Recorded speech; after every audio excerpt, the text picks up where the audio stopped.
Adios, soldiers. Hark! What's that sound? Could it be Mariah Carey defrosting as we speak? Halloween is still in the rearview mirror, and yet for some reason all the malls already have their Christmas decor up, and we are this close to deep diving into the capitalist hellscape that is holiday shopping. Now, if you're someone who works in retail or B2B business like I do, I'm sure that Christmas and the holidays have been on your mind for many months at this point. But if you're a regular person like me, the consumer, I'm just remembering that, oh shit, I have 2 months before I have to show my love and affection through purchased items to my friends and family. Christmas is the same day every year, yet I'm always surprised. And though there might be a couple of more weekends before people really want to think about holiday shopping, I would rather be prepared than not. And if you, like me, need to buy something for the bookworm in your life, but you're not sure what to do, baby, I got you. There are only so many times that you can buy a book person a blanket, a mug, some socks. I say this literally to my own family, if any of them are watching. I love you all. Please stop buying me blankets. I have so many damn blankets. So I thought I'd do a video on some more unconventional and outside of the box bookish gift ideas for the bookworm in your life. This video could be to get some more gift ideas for yourself. This could be to spark an idea for another bookworm in your life. Hell, maybe you got sent this video by the bookworm in your life. So hello to the parent, friend, cousin, aunt, uncle, coworker, secret Santa, boss, volunteer coordinator who got sent this video. Welcome, I'm here to show you the way. I am nothing if not a woman for the people. So without further ado, grab a drink, grab a snack, and buckle in as I take you on a journey through a not your average bookworm gift guide. Before we begin, a couple of disclaimers and or things to think about. Number one, I'm Canadian, so that is going to affect exchange rates, prices, shipping, and availability of items. I also try to accommodate a range of prices, but for the most part, any of this stuff you could do yourself or you could buy it ready-made. And thirdly, I'm going to be talking about some items from shops that I personally have affiliate codes with. Those are all down below. Don't feel like you have to use the link, but of course, if you want to get some money off, feel free to use that code. I usually don't get commission on anything. This is just for you to save money. And also, before we get into the actual items, I want to give some generalized tips. Instagram is your friend, but Etsy is your best friend. You could just find so many more unique and specialized items. Similarly, go to thrift stores. If you want a unique gift, you are guaranteed to find some weird, maybe haunted collectible or like a cool vintage sweater. You can thrift really nice, beautiful read once hardcovers, or a lot of thrift stores have like a collectibles or an antique section, so you could get like a really beautiful copy of your friend's favorite classic novel. I also love shopping at local markets because then you're guaranteed to have local artists setting up there. You can help out your local economy and you don't have to pay for shipping. If you go to places like Eventbrite and you type in a very specific market, so instead of just a Vancouver market, you know, a Vancouver queer market, a Vancouver German market, like you're gonna find way more things to go to and then more opportunities to find unique gifts. But if you would rather go to a mall or a brick and mortar store, I would highly recommend going to the actual bookstores, independent bookstores in particular, because they usually have more specialized gift lines and the people that work there have more training in helping you find the exact right book for you. So speaking of shopping indie, number one thing that you could get a bookworm is a beautiful piece of jewelry. For example, like something you might find on Ana Luisa, the sponsor of today's video. Friend of the channel, Ana Luisa is a carbon neutral and sustainable independent jewelry company that specializes in humidity resistant and tarnish free,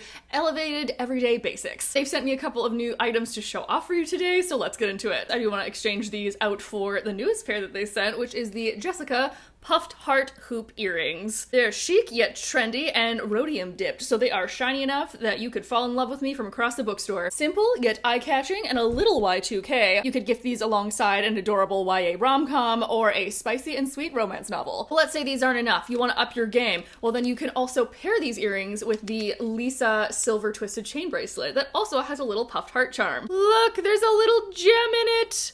Oh, how precious. This chain is thick enough to make a statement on its own, but it's still thin enough that you could stack it with a bunch of other bracelets to make a trendy layered look. And though this does have an adjustable strap, I would recommend this for people with slightly thinner wrists. And if you want to complete the whole silvery set, you can get the beautiful double layered willow necklace in silver. Now, I have the willow necklace in gold that I got last year, and when I got it last year, it was one piece that had 2 chains on it, but this is actually 2 separate chains so that you can wear them together or separately, one by one. We love options. One chain is specked with tiny silver beads, and the other is just a simple chain with a small silver coin pendant. This is so simple and classic. I feel like you could pair it with anything. You could pair this with a thriller novel. You could pair this with the new fantasy romance of the year. You could pair this with a classic. But let's say you're not into silver. You're more of a gold girly. And don't worry, because Ana Luisa has you covered there too. They also sent me a pair of these Spencer Statement earrings in dark tortoiseshell. These do come in 3 different finishes, but I like the darkest one for me personally. Contrary to popular rumor, I don't always wear black.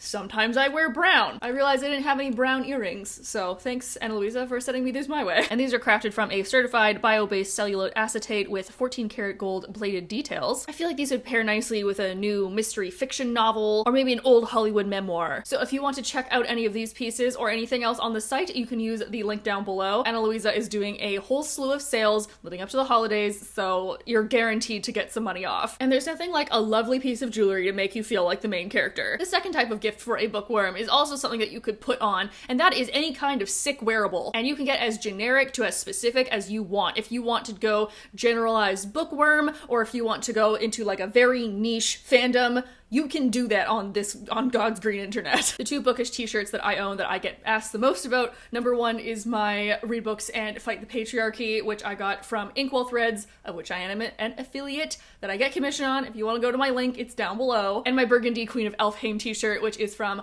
College Book Corps, which I don't have an affiliation with, but she's kind of my friend and I love her stuff, so I would highly recommend checking her out. Or because I know the majority of people who watch me are in a hemisphere that experiences a cold winter, you could also get them a nice cozy sweater. For example, my Reading is Fun sweater that I also got from Inkwell Threads, or my Ravka College sweatshirt from College Book Corps that is from Nikolai Lanslov, Lee Bardugo, Shadow and Bone. Oh my god, I shouldn't have skipped that second coffee today. And what's a bookworm to do without a bookish tote bag? We all need one.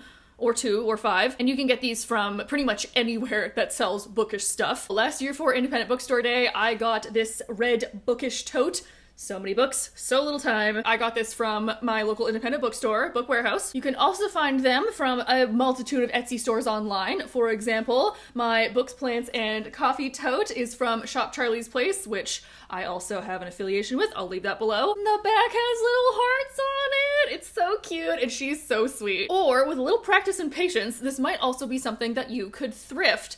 For example, if you watched my last thrift haul, you will have seen that I somehow found this amazing vintage bookshelf upholstery fabric book tote bag. I'm truly in my grandma era that I'm like, oh my god, an upholstery bag that looks like a bookshelf, exciting. But like truly, if I got this as a gift, I would scream and then probably kiss you. I'm also a fan of using tote bags as the gift bag.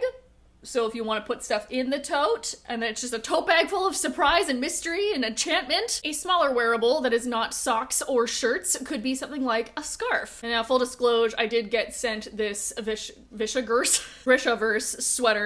sweater, oh no. Grishaverse scarf. Oh, look at that antler. By Raincoast, so I was sent this. But you can get all types of fandom-related scarves. You can get ones that have the script of a book printed on it. You can get ones that have character art printed on it. Third thing is something you might not think of right away, but can come in a variety of variations, which are annotation kits. You can customize this however you want. You can make one yourself, or you can get one pre-made. For example, I have this Booktrovert annotation kit from, again, Shop Charlie's Place. Every time she has a new line out, she sends me things. So I just have a lot of her stuff. And it's all great. Not only do we have this little pouch, but we have like a ton of different highlighters, like little sticky tabs, and like post-it notes in a variety of shades and shapes. If you've been on TikTok or Instagram in the last little while, you know annotating is all the rage these days. And people go hardcore with it too. I have seen so many pen, sticky note, sticky pad, tab, combination colors, and oh my god, it's wow. These people are working harder than I did to get my university degree. If you want to make it yourself, you can get a little pouch, maybe you can thrift one, and then you can specialize it however you want to that person. You can put in gel pens, you can put in different colored tabs, you can add construction paper and stickers and stick on gemstones. Like you can really put, I can't say that on the internet. You can put your whole back into it, I'll just say that. This is also something that could go nicely with a book. Like, here's a book for you, and here's everything that you need to annotate it. Like, I think that's a really sweet gift combination. And that actually is a great segue into my next point, because number 4 has a lot of crossover with number 3, and that is to get them a reading journal. This is also something else that can accommodate a wide range of price points. I have 2 examples here to show off. So if you want to go a little bit simpler, you could do something like this, which, oh, I didn't take the plastic off. This is a paper reading tracker from Shop Charlie's Place. So, you know, if you get this to someone in December, then they're ready and set up for the new year. Or if you decide that you want to be a baller, you can go to something like Papier and get a beautiful custom foiled gilded journal. Full disclosure, I was sent this, but it has my name on it. That's really exciting. So inside you have like an index, then you have like the title, the author, dates read, a format you read it, bigger page that is the book title, author, the rating, and then there's just more space to write like your favorite quotes. Would you read this book again? And one way that annotation kits and reading journals can overlap is in that kind of scrapbooking tracker Venn diagram sliver. For example, my friend Sam, aka Ladybug Books on Instagram and TikTok, does these gorgeous scrapbook-esque reading journal entries, and mwah, gorgeous. But if another bookish person in your life has started talking about, oh my god, that's so beautiful, I wish I could do that, well, the holidays are coming. And number 5, maybe I do need a second coffee. Number 5 is the ultimate accessory. You gotta get them a crown. It can be small, it can be big. It can make them look like a princess from a fairy tale or someone from King Arthur's court. Though ideally it would make them look like some kind of fantasy villain princess. I would fully say this is gender neutral. Like, if you're in a crown, doesn't matter what your gender is, you're hot. I don't make the rules. I'll say it, buying someone a crown is maybe the ultimate gift. Because in everyday life, that's a silly thing to buy. You can't wear a crown to the grocery store. Well, I guess you could, but not a lot of normal people, especially introverted bookish people, would do that. However, the majority of us, or at least the majority of people that I know that like books, love fantasy books. And what is the ultimate fantasy accessory besides a sword or any other kind of weaponry that might be illegal to purchase and or gift? It's a crown, but it's also something that not a lot of people are going to buy for themselves because, again, they think it's silly or it's a waste of money. But, like, if you get a crown, like, no one's gonna turn down a crown. The majority of my crowns I get from Sweet V, and I do in fact have a coupon code with them, which is down below. Number 6 is something I didn't even think about until I had another friend of mine talk about how much she loved getting this, so I have to mention it in this video, and that is bookish cookbooks. Now, I'm not usually one to use a physical cookbook. I don't think I've even owned a physical cookbook. I go to the internet and I type in a food, and then I go to a recipe blog and scroll through a 16,000 word essay on how the blogger's grandfather used to grow potatoes until I can actually find the recipe and don't read a single thing, like the rest of you. Maybe this is just the circles that I am in at 28 years old and weird, but I find cookbooks are kind of making a resurgence these days. So not only could you get any type of person a cool, funky, fresh, new, exciting cookbook, but there are bookish and literature-related cookbooks that I think would be such a fun surprise. There's the D&D cookbook, there's the Lord of the Rings cookbook, there's a fairy tale baking cookbook. My friend slash coworker that told me about this said that she got the D&D cookbook for her birthday, and so she had her D&D group over, and they all cooked and baked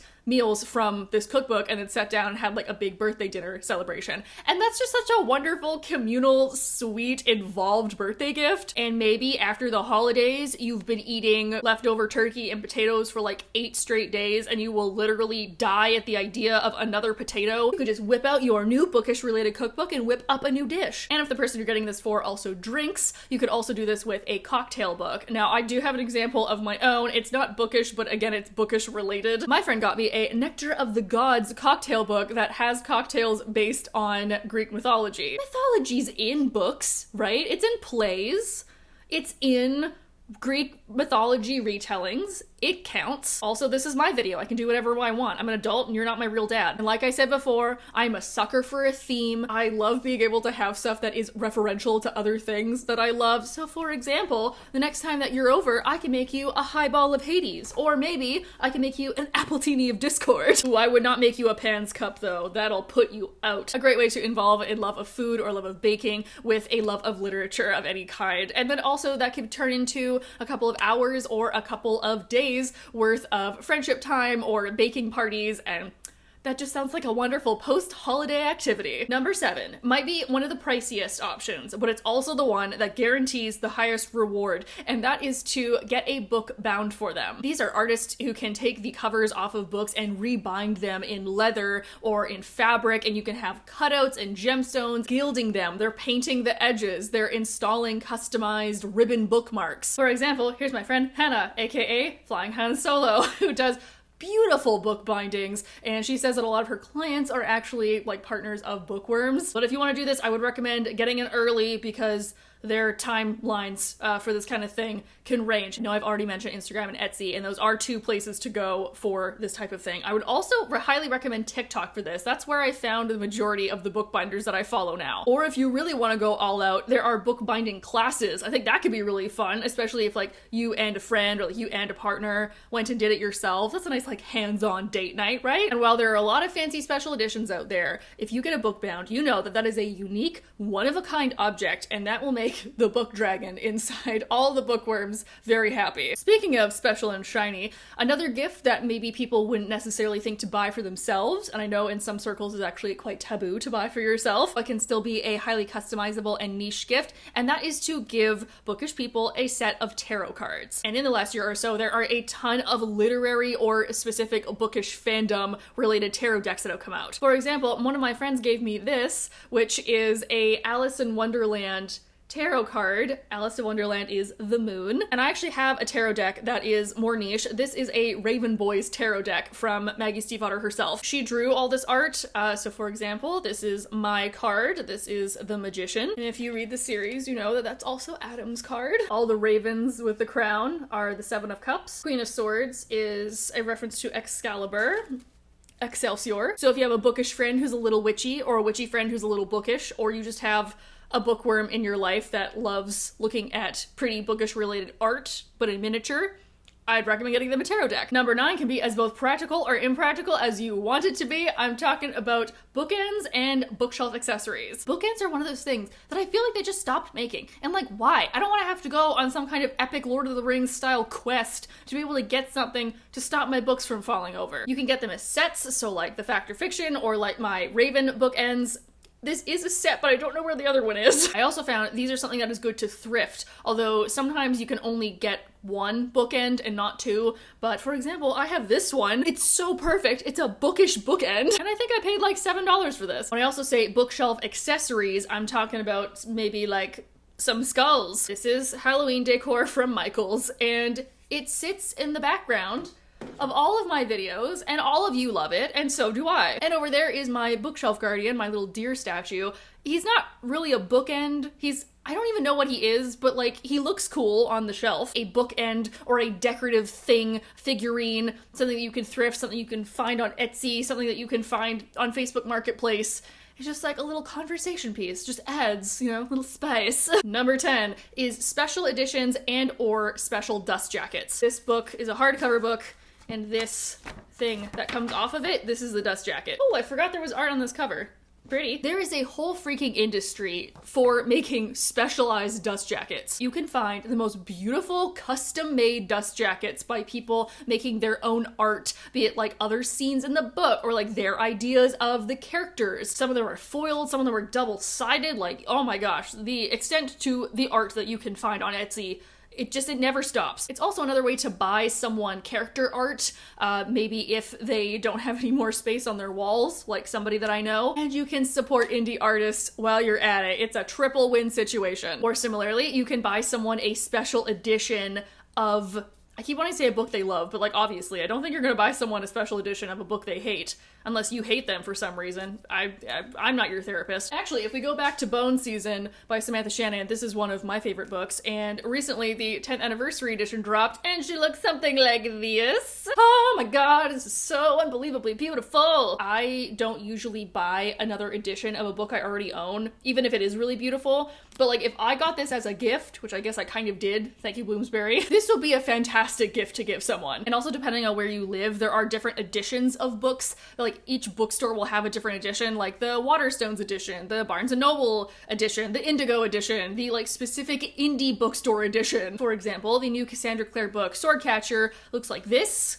it's red, but where I found mine was at Indigo, and the Indigo edition of that is bright gold. Ooh, she's sexy. But if something that you could find in just any bookstore isn't bougie enough for you, then I would highly recommend going to book subscription boxes overstock pages. Particularly Illumicrate and Fairy Loot do this. I'm not quite sure about other book boxes, but I'm sure that you can find out. Periodically, they will have sales of some of their older stock. That's where you can get some good deals on some like beautifully embossed, beautifully artworked, beautifully foiled, beautifully sprayed edge editions. The sales do tend to be slightly older books, anywhere from like 6 months to like a couple years old. Just because it didn't come out in the last 3 months doesn't mean that it's any less special. And last, but certainly not least, number 11. To wrap up this gift guide, we're gonna do something deceptively simple that you can go from basic to bougie with, that you can spend a lot of money or make yourself, and that is bookmarks. Every bookworm needs one, but whenever you need one, you can never find one. Half of my bookmarks are like sticky notes that say buy strawberries and like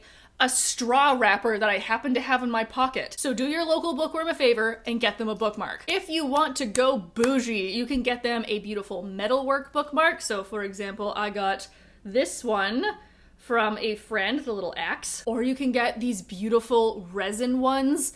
Oh, they're these dagger bookmarks on Etsy, and I want them so badly, but they're so expensive. So if anybody watching this is somebody who needs and or wants to get me a gift this holiday season, this is the thing. You can get them magnetic bookmarks. This one, for example, is a little gay French press that has extra holographic foil in it. That is also from Shop Charlie's Place. And if you know me, you know I love dinosaurs, and so I ended up finding this one from a local indie store last summer, and I love him so much. And as part of a bookish gift that I received, and one of my friends got me this bookmark, which says Genzi is king, and is also a Raven Boys reference. You could also gift somebody something that is not technically a bookmark, but could be a bookmark. Like, for example, one of my friends gave me these 2 little pieces of fabric that she found at an antique store, and she said, oh, I thought you could use these as a bookmark. I was like, yeah, I could do that. And of course, this is something that you could DIY yourself. You could scrapbook someone a bookmark. You could cut out some paper and write like their favorite quote from the book on it. You could use stamps, you could use stickers, you could trick out this piece of paper, and bam, you got a bookmark. I love giving bookmarks because they are purposeful yet pretty. They are small but have a high impact. And with that, we're gonna put a bookmark in today's bookish gift guide. So there you have it. There are 11 items that you can get your local bookworm this holiday season, or I guess any season. These are just gifts in general. I suppose as a very fast bonus round, here are a couple of other small things that are crowd pleasers every time. Bookish pins, bookish stickers, bookish magnets, bookish keychains, and if all else fails, gift cards to bookstores. Thank you again to Ana Luisa for sponsoring this video. Like I said before, you can check out the link in the description if you want to get some money off of your next order of any type of jewelry for yourself or for others that can make you feel like a main character. In 2024, us bookworms are going to be stylish, okay? We're going to have decked out e-readers, and we are going to have some aesthetic as fuck bookshelves. Please leave down below if you yourself have any bookish related gifts that you think are a little outside of the ordinary. And if you have a small business that does bookish related merch, please link that down below. I don't know if you can tell, but it got so dark in my apartment over the last 2 hours that I feel like I'm in a crypt, which, like, with the amount of bones I have in my apartment, not necessarily wrong, but if you'll excuse me, I have to go back to reorganizing my gift cupboard and also rhinestoning a pair of dance shoes. Don't breathe in E6000 glue, kids. It's bad for you. You know where to click to like the video. You know where to click to subscribe. I hope you guys are having a nice day wherever you are, and I will see you all next week. Bye!